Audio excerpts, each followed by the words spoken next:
Hello à toi et dans ce podcast, je souhaiterais parler avec toi de ce que c'est la nuit noire de l'âme. La définir, donner des symptômes et surtout des solutions. Alors pourquoi j'ai choisi ce sujet aujourd'hui?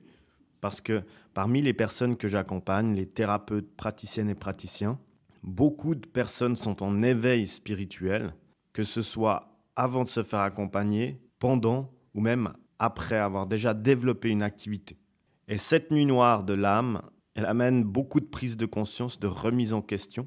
Elle est parfois difficile, ce qu'on va voir dans ce podcast, mais elle donne aussi beaucoup de signaux concernant le fait de pouvoir aider, accompagner des personnes dans leur bien-être, mieux-être.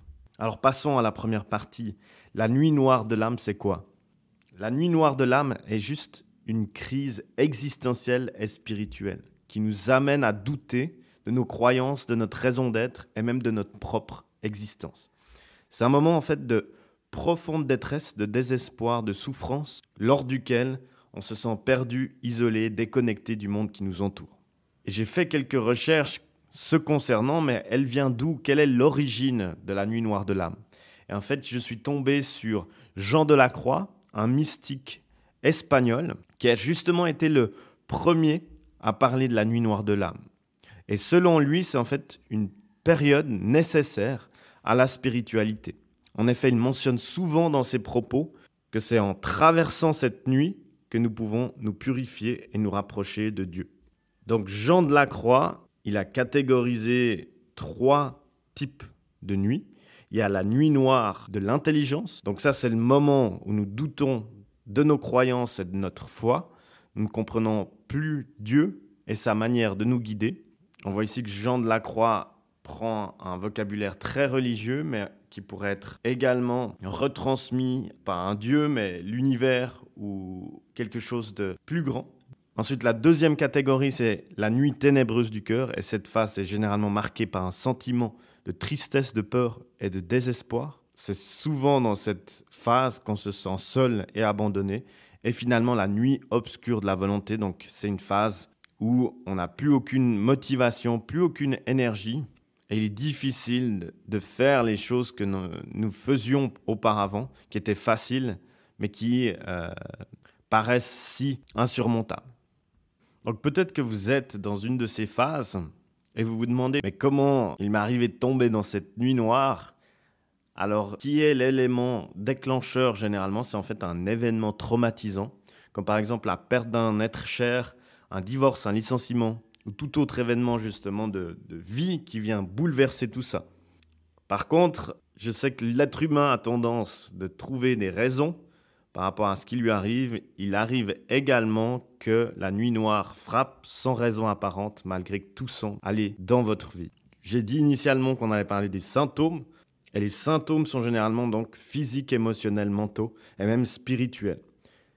Ce que je vous propose, c'est de vous donner une liste de symptômes courants, donc par exemple une sensation de vide intérieur, de désespoir, une perte d'intérêt pour des activités, une sensation de déconnexion de soi ou du monde extérieur, une baisse de motivation, d'énergie. Ça peut même aller jusqu'à de la dépression passagère, un malaise physique au corps ou émotionnel, une baisse de confiance en soi, et même parfois des difficultés à se concentrer, à prendre des décisions, ou même un sentiment d'isolement, de solitude. Alors peut-être vous vous demandez, mais suis-je vraiment dans une nuit noire de l'âme? Si vous ressentez plusieurs de ces symptômes mentionnés, alors il y a de fortes chances que vous soyez en chemin, donc sur le chemin de l'éveil spirituel. Mais pas d'inquiétude, dans la prochaine partie, donc je vais vous donner 5 solutions pour s'en sortir. Et ici, 5 solutions, elles sont simples d'application et il faut de toute façon garder à l'idée que c'est un processus naturel de transformation et d'évolution.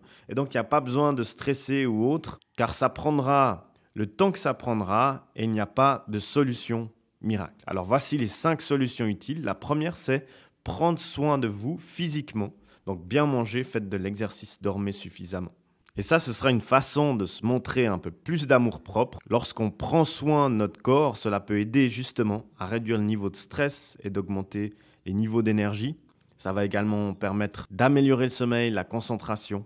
Et en apportant ces petits changements à votre routine quotidienne, alors il n'y aura pas de photos il vous sera possible de faire une grande différence dans la traversée de souffrances liées à la nuit noire de l'âme.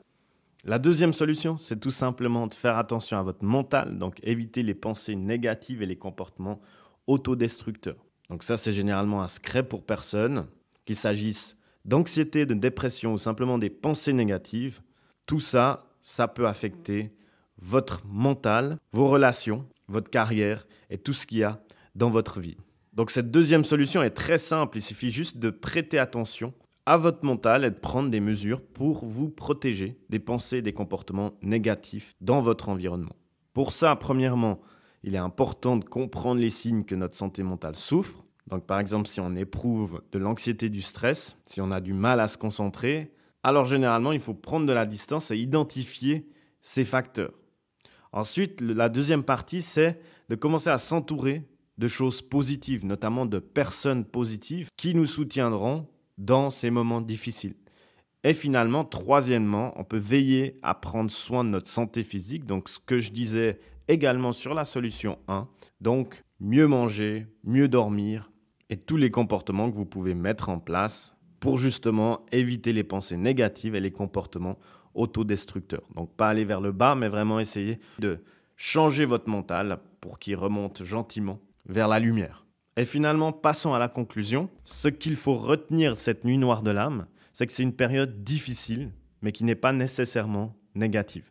C'est vraiment un processus naturel de transformation et d'évolution. Et comme je le disais avant, après avoir traversé cette période difficile, vous vous sentirez plus éveillé, plus conscient. Vous serez justement en mesure de mieux comprendre votre spiritualité et de vous connecter avec votre moi supérieur. Il faut garder en tête que nous ne sommes pas censés être heureux tout le temps. Beaucoup de réseaux sociaux ou bien même les médias miroitent ce bonheur continu. Mais non, la vie est parsemée de bas et de hauts. Et donc, être heureux tout le temps, ça n'existe pas. Nous faisons partie d'un cycle plus grand que nous avons besoin justement de conscientiser, d'intégrer, d'incarner en nous reposant, en nous rechargeant et en nous transformant. Finalement, si vous êtes dans cette période difficile, donc la nuit noire de l'âme, c'est juste fabuleux. Rassurez-vous, car c'est elle qui va vous pousser à vous ouvrir à de nouvelles possibilités et à vous réinventer. C'est un plaisir de partager avec vous sur ce sujet très spécifique de la nuit noire de l'âme. Je me réjouis déjà de vous retrouver dans un prochain podcast. Jusque-là, n'hésitez pas à partager ce podcast, d'écrire en commentaire sous ce podcast si vous avez apprécié son contenu, peut-être même d'écrire dans quelle phase vous vous trouvez ou quels symptômes vous avez concernant cette nuit noire de l'âme pour vous sentir moins seul et entouré. On répondra à tous les commentaires. En tout cas, c'était un plaisir d'interagir avec vous. Je vous dis à très vite. Jusque-là, prenez soin de vous, prenez soin de vos proches.